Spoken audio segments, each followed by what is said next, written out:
दोस्तों डीलर द्वितीय सेमेस्टर को 3 अप्रैल 2025 को जो प्रश्न पत्र आपका हुआ है वर्तमान भारतीय समाज एवं प्रारंभिक शिक्षा का, उसके जो है संपूर्ण हल को हम लेकर के आए हैं। तो चलिए देखते हैं सबसे पहले क्वेश्चन कौन सा है। सबसे पहला क्वेश्चन है राधा कृष्ण आयोग की संस्तुतियाँ संबंधित थी। तो ये दोस्तों था उच्च शिक्षा से संबंधित थी। नेक्स्ट है आपका वैदिक कालीन शिक्षा किस दर्शन पर आधारित थी। तो ये जो है आपका दोस्तों आदर्शवाद जो है इस पर आधारित थी। नेक्स्ट है दर्शन शास्त्र अत्यंत ही डस है। तो ये आपका बहुत ही प्राचीन है। नेक्स्ट है आपका प्राथमिक शाला में भाषा शिक्षा नामक पुस्तक के लेखक कौन थे। तो ये जो है आपके गिजुभाई बधेका जी थे। नेक्स्ट है आपका 6 से 14 वर्ष तक के सभी बालकों की अनिवार्य शिक्षा में व्यवस्था का वर्णन संविधान के किस धारा के अंतर्गत किया गया है। तो ये आपके धारा 45 के अंतर्गत किया गया है। नेक्स्ट है आपका विकास का संबंध किस पक्ष में होता है। तो ये दोस्तों आपका भावात्मक पक्ष के अंतर्गत होता है। नेक्स्ट है आपका मनुष्यों में मूल्य के विकास में सर्वाधिक महत्वपूर्ण माना जाता है।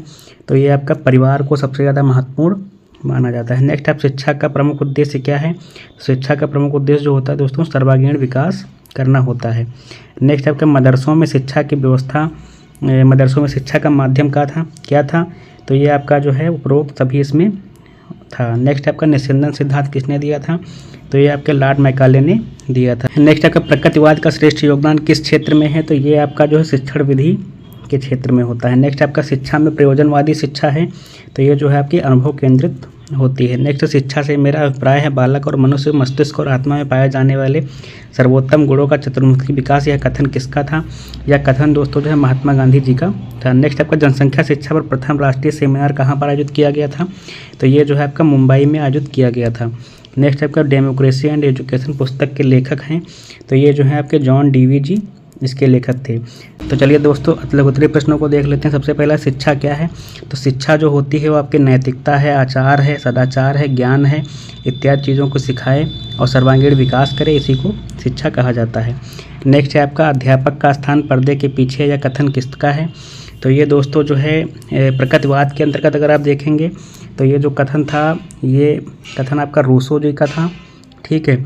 और अगर उस तरह से देखेंगे तो ये जो है जॉन रॉस ने भी जो है अपनी पुस्तक में इस बारे में थोड़ा बहुत कहा है। नेक्स्ट आपका पर्यावरण संरक्षण अधिनियम कब बना हुआ था। तो ये आपका 1986 में बना था। नेक्स्ट आप किन्हीं 3 मूल्यों के नाम लिखो। तो सत्यता, ईमानदारी, भाईचारा इत्यादि करके आप बहुत सारे मूल्यों को लिख सकते थे। नेक्स्ट है आपका राष्ट्रीय बाल श्रम नीति कब घोषित की गई। तो ये जो है आपकी 1987 में जो है घोषित की गई थी। नेक्स्ट है आपका राष्ट्रीय शिक्षा का मैग्ना कार्टा किसे कहा जाता है। तो ये आपका वुड डिस्पैच को कहा जाता है, यानी कि वुड का जो घोषणा पत्र है उसी को कहा जाता है। नेक्स्ट आपका संकुचित रूप में शिक्षा का स्वरूप क्या है। तो संकुचित रूप में शिक्षा का स्वरूप जो होता है स्कूली शिक्षा या फिर विद्यालयी शिक्षा को जो है संकुचित रूप में शिक्षा का स्वरूप माना जाता है। नेक्स्ट है आपका वसुधैव कुटुंबकम इस सूत्र का आशय स्पष्ट करें। तो वसुधैव कुटुंबकम का अर्थ होता है सारी पृथ्वी ही हमारा संसार ही है, परिवार है, मतलब पूरा संसार ही हमारा परिवार है। इस तरह से आप बहुत सारी चीज़ों को इसके अंतर्गत लिख सकते थे। नेक्स्ट है आपका आधुनिक शिक्षा का जन्मदाता किसे कहा जाता है। तो आधुनिक शिक्षा का जन्मदाता जो है दोस्तों वो तो भारत में आधुनिक शिक्षा का जन्मदाता जो है लॉर्ड मैकाले को कहा जाता है। नेक्स्ट है आपका उपनयन का शाब्दिक अर्थ क्या होता है। तो उप का मतलब होता है नज़दीक और नयन से संबंधित है। तो इसका अर्थ जो होता है बेसिकली इसको कहते हैं शिष्य को गुरु के पास ले जाने वाला जो संस्कार है इसी को कहा जाता है। नेक्स्ट है आपका ग्राम शिक्षा समिति का अध्यक्ष कौन होता है। तो ग्राम शिक्षा समिति जो होती है उसका जो है ग्राम प्रधान अध्यक्ष इसका होता है। नेक्स्ट है आपका किस दर्शन को अर्थ क्रियावाद, व्यवहारवाद, कारणवाद और अनुभववाद के नाम से जाना जाता है। तो ये जो होता है प्रयोजनवाद को जाना जाता है दोस्तों, प्रयोजनवाद को कहते हैं। नेक्स्ट है आपका आदर्शवाद के अनुसार किस जगत का महत्वपूर्ण स्थान होता है। तो आदर्शवाद के अनुसार जो है आपका आध्यात्म जगत का सबसे ज़्यादा महत्वपूर्ण स्थान होता है। नेक्स्ट है आपका प्रयोजनवाद के अनुसार सर्वोच्च सत्ता किसकी होती है।